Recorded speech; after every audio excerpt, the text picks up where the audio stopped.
Bonjour. Aujourd'hui, je voulais expliquer un petit peu mon choix dans ces vidéos d'approcher surtout le côté mental, en ce sens que même quand j'approche le corps, j'explique comment ça fonctionne. Et donc c'est destiné au mental. Une vidéo, c'est destiné au mental. Et j'ai vu, je vois, j'expérience que tout ce qu'on fait n'a pas d'impact dans le long terme, peut nous faire du mal plus que du bien souvent, et en tout cas ne dure pas quand c'est pas incarné, que ça n'a pas du sens pour nous. Du coup, c'est pour ça que mon approche est au mental dans le sens global, donc ça peut être autant au cerveau, pardon, donc au mental et au cerveau dans le sens global, le conscient et l'inconscient et son fonctionnement. Et donc ça me paraît important de commencer par là comme rencontre de mon approche, telle qu'un coach sportif pourrait, pour présenter son travail, parler de comment fonctionne le corps. Et ça permet de savoir, d'avoir confiance ou pas sur quoi il va baser la création de ces exercices sur mesure.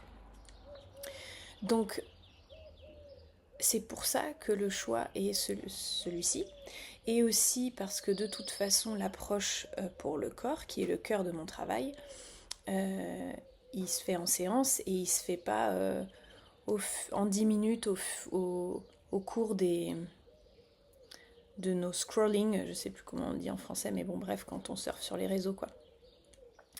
Donc c'est pour ça que mon adresse est vraiment pour assouplir notre regard, notre questionnement, et de peut-être, ce que j'espère, c'est prendre conscience qu'on n'est pas obligé de croire ce qu'on pense, et qu'on peut conscientiser que ce ne sont que des pensées.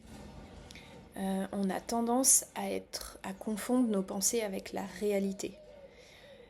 Et en plus, du coup, ensuite, on peut souvent le prendre comme une attaque ou comme un jugement quand on questionne ça. Mais c'est vraiment pas ça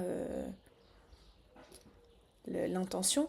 C'est vraiment, ça permet une libération et ça permet une souplesse au cerveau et à la pensée de se rendre compte que ce qu'on croit être la vérité, la réalité, c'est des croyances et des pensées. Et il y a toujours, même avec ce qu'on pense le plus comme 1 plus 1, oui mais 1 plus 1 égale 2, la chaise elle est bien là, il y a toujours des gens en philosophie, en physique quantique, en poésie, en spiritualité pour le questionner. Et c'est pas question de changer ses croyances, c'est question de retrouver de la liberté dans le fonctionnement du cerveau et du coup dans tout l'organisme. Et du coup on peut définir ou redéfinir sa propre spiritualité, son propre rapport au monde et son propre rapport à la réalité et à nos pensées et à nos croyances. Et ça permet aussi de questionner ses biais. Et donc, en tant que citoyen, c'est quand même une part importante du travail de citoyen du monde, de questionner ses biais, parce que tout ça, c'est souvent ancré dans un inconscient collectif, dans du transgénérationnel.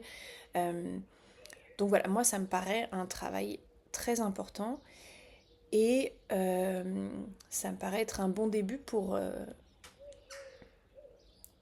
montrer dans quel terreau est ancré mon travail. Et en plus, de toute façon, l'approche du corps, vraiment les exercices tels qu'ils sont, ils se font en pratique. C'est pas constructif, c'est même souvent plutôt une mauvaise idée, souvent un obstacle de présenter des outils. C'est comme parler de méditation.